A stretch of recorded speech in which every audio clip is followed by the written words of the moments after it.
Papua, pulau berbentuk burung di timur Nusantara, menjadi istimewa karena Islam adalah agama samawi pertama yang menyentuh warga asli. Di pulau terluas di Indonesia ini, khususnya di daerah pesisir barat, menjadi daerah permukiman kaum muslim yang besar. Namun gaung Islam di wilayah paling timur Indonesia ini seakan tak pernah membahana, tersamar dan seakan tersembunyi seperti rimba di Papua yang belum terjamah. Nuar, nama awal tanah Papua, memberi makna penting pada kaitannya dengan masuk dan perkembangan Islam.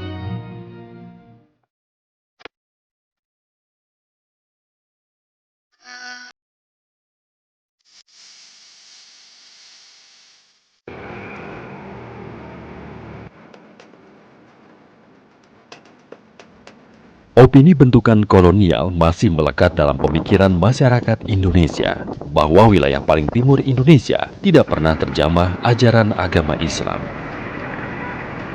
Hingga kini, pandangan tentang tanah Papua masih sebagai pulau penuh misteri yang dihuni penduduk primitif dan menganut agama nenek moyang, yaitu animisme dan dinamisme. Nyatanya Islam menjadi agama mayoritas yang berjalan beriringan dengan kehidupan sosial masyarakat Papua yang dinamis.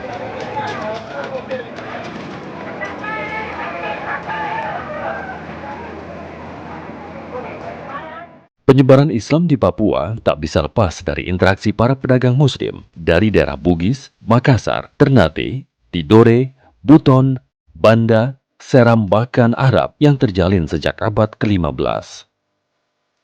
Kota tertua di Papua yang kini dikenal dengan Fak-Fak menjadi lokasi awal sentuhan Islam. Bahwa perkembangan Islam di Kabupaten Fak-Fak ini sebelum masuknya dibandingkan dengan agama lain, Islam lebih duluan masuk di Fak-Fak. Dan itu data menunjukkan bahwa seluruh Papua itu jauh sebelum agama yang lain, Islam lebih duluan masuk di Kabupaten Fak-Fak.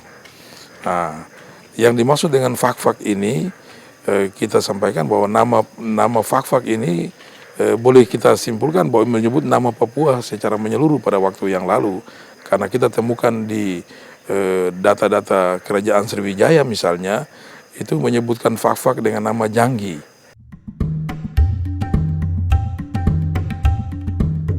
Jazirah Onin yang berpusat di Fak-Fak saat ini merupakan wilayah utama persinggahan pelaut dan pedagang asing yang melintasi Pulau Papua. Teori Jazirah Onin sebagai pintu gerbang masuknya Islam di Papua masih disepakati para ahli dan sejarawan. Fak-Fak yang tersohor sebagai kota pala menjadi magnet utama kedatangan pedagang Islam hingga salah satu kantung perkembangan Islam di Jazirah Onin ini. Selain jalur perdagangan, terbentuknya masyarakat Muslim di Papua terjadi melalui jalur sosial kultural, politik, perkawinan hingga pendidikan. Di wilayah Fak-Fak tersebar beberapa petuanan, yaitu Kerajaan Patipi, Fatagar, Ati-Ati, Rumbati, Sekar, Wertuar, dan Argoni. Peran kerajaan sebagai institusi resmi pengaturan kehidupan masyarakat telah menjadi jalur penyebaran Islam melalui kekuasaan politik. Anggota Al-Fatih Kafah Nusantara atau dikenal dengan AFKN, organisasi dakwah yang berpusat di Kabupaten Fak-Fak ini mencoba menapaki jejak Islam di wilayahnya.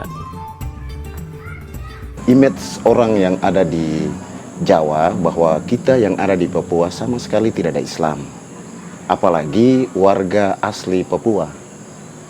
Sehingga oleh Ustadz Fadlan Garamatan, beliau menyusun barisan, kemudian memanggil beberapa teman-teman untuk merapat, untuk melakukan proses dakwah itu. Sehingga muncullah dengan satu nama organisasi AFKN.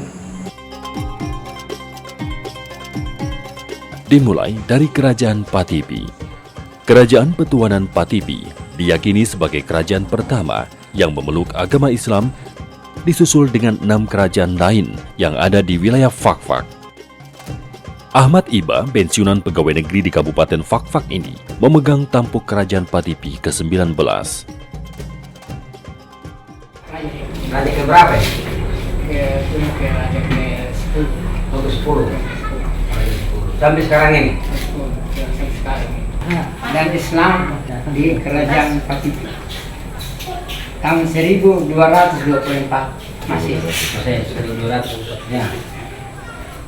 Islam masuk ke Indonesia abad ke-7 oleh Syekh Abdul Rauf, putra ke-7 dari Jailani Abdul Qadir. Mesia atau Mes, yang kini berada di distrik Kokas Kabupaten Fakfak, diduga menjadi tempat pertama kedatangan Islam di tanah Papua.